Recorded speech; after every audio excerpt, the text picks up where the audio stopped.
हरे कृष्णा। आज हम बैठ के किए जाने वाले 3 आसनों को सीखेंगे। पहला है वज्रासन, दूसरा है मंडूकासन और तीसरा है शशकासन। ये तीनों आसन एक दूसरे से बहुत मिलते जुलते हैं और वज्रासन इन दोनों आसनों का आधार होता है। जब हम वज्रासन करना सीख जाते हैं तब हम इन दोनों आसनों को बहुत ही आसानी से कर सकते हैं। तो सबसे पहले हम वज्रासन करेंगे।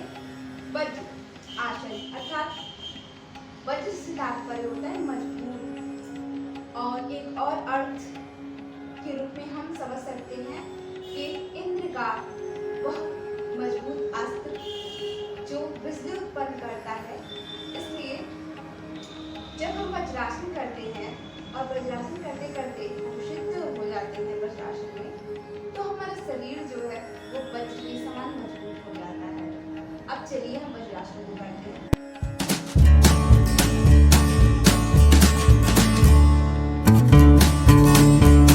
वज्रासन को करने के लिए सबसे पहले हम दंडासन में आएंगे। दंडासन के लिए दोनों पैरों को खोलेंगे, दंडासन में आएंगे। दंडासन में आने के बाद हम अपने दाएं पैर को मोड़ेंगे और दाएं पैर को मोड़ के अपने हील को हम बाहर की तरफ निकालेंगे और बिल्कुल इस पे आ जाएंगे।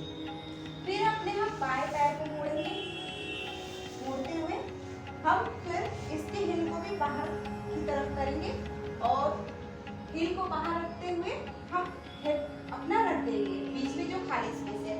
इस तरीके से स्थिति आएगी। दोनों पैर का तो आपस में मिला रहेगा और जो हमारा ये पैर का जो हिल है ये दोनों साइड में रहेंगे और बीच में जो स्पेस है आराम से बिल्कुल बैठ जाएंगे।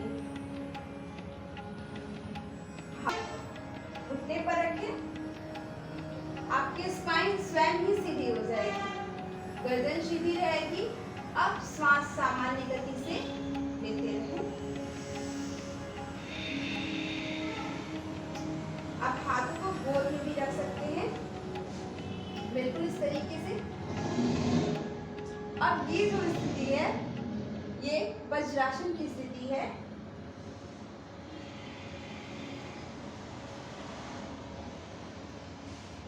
अब हम वज्रासन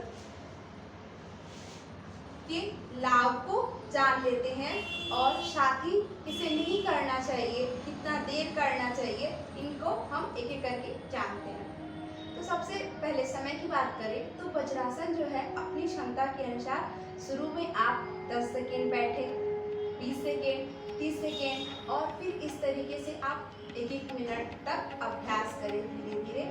और जिसका अभ्यास हो चुका है वह कई घंटों तक आराम से बैठ सकता है बिना किसी शरीर में हलचल लिए। अब हम बात कर लेते हैं कि हमारे श्वास की गति क्या होनी चाहिए। श्वास की गति बिल्कुल सामान्य होनी चाहिए। श्वास लंबी लंबी लेते रहना है, छोड़ते रहना है। अब हम इसके लाभ के बारे में जानते हैं। लाभ जो है इसके, तो ये अनंत गुणों की खान है। ये जो वज्रासन है इसके अंदर अनेकों लाभ है। इसके कुछ लाभ को हम इस प्रकार जानेंगे, जैसे कि वज्रासन एक ऐसा आसन है जो खाने के तुरंत बाद किया जाता है। और आप जब भी भोजन करें, यानी कि जब दोपहर में करें या रात में करें, तो आप अपने खाने को डाइजेस्ट करने के लिए आप इस आसन को धारण करें। 5 मिनट, 2 मिनट अपनी क्षमता के अनुसार आपका खाना बहुत अच्छे से डाइजेस्ट होगा, फिर आप सोने जा सकते हैं। अब हम दूसरे लाभ के बारे में जानेंगे। तो वज्रासन जो है ये ध्यान के लिए बहुत ही अच्छा माना जाता है। जब हम वज्रासन में आते हैं तो हमारी स्पाइन स्वयं ही सीधी हो जाती है और हमें एक रिलैक्स देती है और ये ध्यान के लिए बहुत ही अच्छा होता है। आप इस आसन में बैठ करके ध्यान बहुत ही अच्छे से कर सकते हैं अगर ये आसन आपका सिद्ध हो जाता है तो। साथ ही हमारी जो पैरों के मसल्स होते हैं उन्हें मजबूत करती है। हमारे जो थाइस है, हमारी पिंडलियां हैं, इनको मजबूत करती है। हमारे शरीर में एक स्थिरता, एक संतुलन लाती है। और भी इस आसन के करने के बहुत लाभ है और साथ ही हमें और भी आसन के लिए तैयार करती है, जैसे कि मंडूक आसन, सुप्त, वज्रासन, शस्त्रासन और बहुत से ऐसे आसन हैं जिसे ये तैयार करती है करने के लिए। अब हम जानेंगे कि किसे नहीं करना चाहिए। तो उस व्यक्ति को नहीं करना चाहिए जिसके घुटनों में कोई बड़ी समस्या हो, उसे नहीं करना चाहिए। साथ ही अगर किसी के कमर में दर्द हो, भयंकर दर्द हो, तो उसे बहुत आराम से गुरु के निर्देशन में, योग गुरु के निर्देशन में रह के करना चाहिए। अब हम इसी के सहारे, इसी आसन के सहारे हम दूसरा आसन करेंगे जिसका नाम है मंडूकासन। तो चलिए मंडूकासन करते हैं। मंडूकासन करने के लिए सबसे पहले फिर हम वज्रासन में आएंगे। एक बार और देखिए, सामान्य स्थिति में आइए। अब जब आप वज्रासन लगाना सीख जाते हैं तो आप वज्रासन इस तरीके से लगा सकते हैं, बिल्कुल सीधे अपने दोनों पंजे, दोनों पैर की हील्स को साइड में रखते हुए बिल्कुल आराम से बैठ जाएं इस तरीके से, और अपने हाथों को सामने रखें, अंगूठा अंदर, पंजे बंद और अंगूठा हमारा पंजे के अंदर रहेगा, और अपने दोनों हाथों को इस तरीके से मिलाएंगे। इस तरीके मिलाने के बाद अपने नाभि के पास रखेंगे। नाभि के पास रखेंगे, उसके बाद श्वास लेंगे लंबा गहरा। अब श्वास को छोड़ते हुए धीरे धीरे धीरे धीरे धीरे धीरे नीचे आना है। इस तरीके से श्वास छोड़े, पेट अंदर,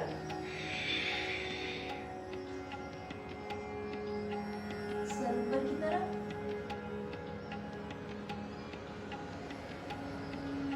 शुरू में आप 5 सेकेंड रुके, धीरे धीरे 10 सेकेंड, फिर उसके बाद से आप 1-1 मिनट तक अभ्यास करें।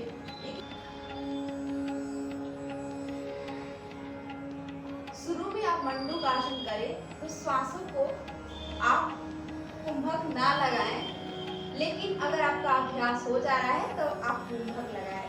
कुंभक यानी कि श्वास को छोड़ते हुए बाहर ही रोक देना, उसे बाह्य कुंभक कहते हैं। आसन के लाभ को जानते हैं। मंडूक आसन हमारे सभी पाचन तंत्र के अंगों को लाभ पहुंचाता है, जैसे कि हमारे आंत को, हमारी जो उदर भाग को पूरा लाभ पहुंचाता है। साथ ही वृद्धावस्था में कमर को झुकने नहीं देता। आपको कब्ज की समस्या हो, गैस की समस्या हो, या फिर उदर में आपका कोई भी समस्या हो पाचन को लेकर के, आपका डाइजेशन बहुत ही अच्छा हो जाएगा अगर आप इस आसन को खाली पेट करते हैं। तो बहुत ही अच्छा आसन माना जाता है, तो आप मंडूक आसन जरूर करें। तीसरा आसन हम करेंगे शस्त्रासन। शस्त्रासन के लिए हम पूरा वज्रासन में आएंगे इस तरीके से। वज्रासन में आने के बाद हम अपने दोनों हाथों को इस तरीके से ऊपर ले जाएंगे धीरे धीरे, और बिल्कुल श्वास को छोड़ते हुए कमर को बिल्कुल सीधा, गर्दन सीधा, श्वास छोड़ते हुए धीरे धीरे धीरे धीरे धीरे धीरे हम सर को जमीन से लगा लेंगे। अब इस अवस्था में हम कुछ देर तक बैठे रहेंगे।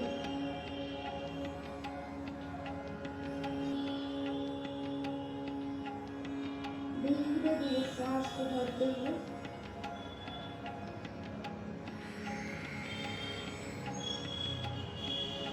शस्त्रासन एक रिलैक्सेशन आसन है। ये आसन पीरियड्स के लिए, अगर आपको पीरियड्स में बहुत ज्यादा पेन हो रहा है तब आपको इस आसन को जरूर करना चाहिए, जिससे आपका दर्द जो होगा वो कम होगा।